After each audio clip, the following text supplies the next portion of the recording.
All right, so this is your main screen where you get started, and I'm just going to go ahead and start a new file. Just to reiterate the fact that when you start a new file, you always go here to architectural template, never construction template, and hit OK. And also, just to show you again, those first few steps you always want to follow when you're in a Revit file. You always want to immediately go to one of your elevations and edit your elevations to make sure that they are what you want them to be when you get started with a new file. You're going to want to name your levels so you can access them correctly. For example, here we're going to call this roof. We almost always want to rename corresponding views so that our views over here are named correctly. And we'll call this floor. Those are named correctly. And I'll make my roof level in this case be 8 feet. And that'll get me started correctly, because when we make our walls, we want to have our walls attached to our levels. That makes the process a little more streamlined. So if we set up our levels correctly to start with, it makes creating walls a little bit easier. Let me come over here to our floor plans, and I'll go to my floor level floor plan.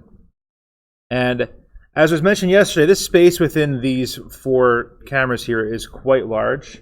You don't have to change that. They work just fine where they are. You don't have to move these things around. I'm going to zoom in a little bit so I can work within this space. And I'm going to make my walls. When I click on the wall button, I get access to this draw window here.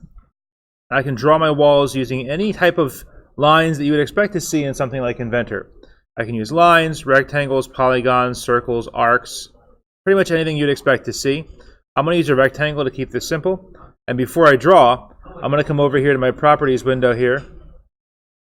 And I'm going to set up my constraints. Base constraint floor, top constraint. I'm always going to set that to be my roof level here so that it's set up before I start working.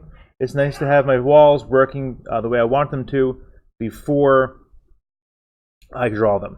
I hit apply. And I'm just going to draw my walls and make a nice little setup here. So now my walls, as they are now,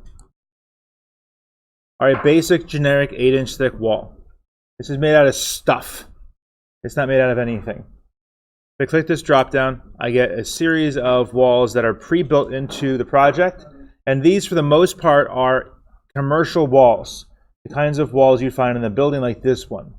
When you see CMU, that means concrete masonry units. That's these concrete blocks that these walls here in this building are made out of. So brick on CMU, that's a wall made out of concrete masonry units with a brick facade. Brick and CMU on metal studs, brick on metal studs, CMU insulated. These are all commercial walls. There are no pre-made walls in here designed for your typical residential house. The exception being these interior partition walls here. These are, for the most part, what you would find for your inside walls of a house. The walls we talked about yesterday are primarily exterior walls, where on one side of the wall you go from your studs to your plywood, to your vapor barrier, to your siding. That's an outside wall of a house. Your interior walls of your house don't have that many layers.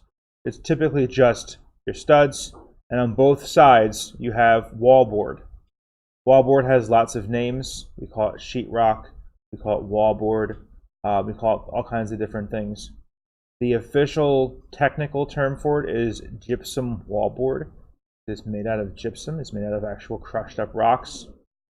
And these interior partition walls are just that. They're just studs with wallboard on both sides. And that thickness here is based on how thick those boards are. So you can, and how many layers of gypsum wallboard you have too. So we can actually use these as they are for the interior walls of your house. We're going to imagine these are exterior walls. So let me pause this for just a sec.